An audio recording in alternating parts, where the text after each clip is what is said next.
Bus ಮತ್ತು ದ್ವಿಚಕ್ರ ವಾಹನ ಮುಖಾಮುಖಿ ಡಿಕ್ಕಿ ಹೊಡೆದ ಪರಿಣಾಮ ಬೈಕ್ ಸವಾರ ಸ್ಥಳದಲ್ಲೇ ಮೃತಪಟ್ಟ ಘಟನೆ ಬಜ್ಪೆ ಪೊಲೀಸ್ ಠಾಣಾ ವ್ಯಾಪ್ತಿಯ ಎಕ್ಕಾರು ಎಂಬಲ್ಲಿ ಸೋಮವಾರ ಸಂಜೆ ನಡೆದಿದೆ.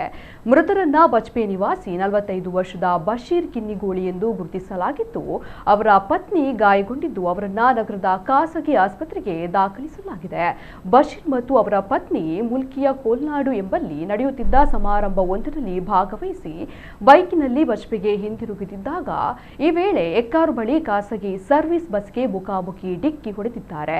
ಘಟನೆಯಿಂದ ಬಶೀರ್ ಅವರು ಸ್ಥಳದಲ್ಲೇ ಮೃತಪಟ್ಟಿದ್ದು, ಅವರ ಪತ್ನಿ ಗಾಯಗೊಂಡಿದ್ದಾರೆ. ಅವರನ್ನ ನಗರದ ಖಾಸಗಿ ಆಸ್ಪತ್ರೆಗೆ ದಾಖಲಿಸಲಾಗಿದೆ. ಈ ಬಗ್ಗೆ ಇಲ್ಲಿನ ಪೊಲೀಸ್ ಠಾಣೆಯಲ್ಲಿ ಪ್ರಕರಣ ದಾಖಲಾಗಿದೆ.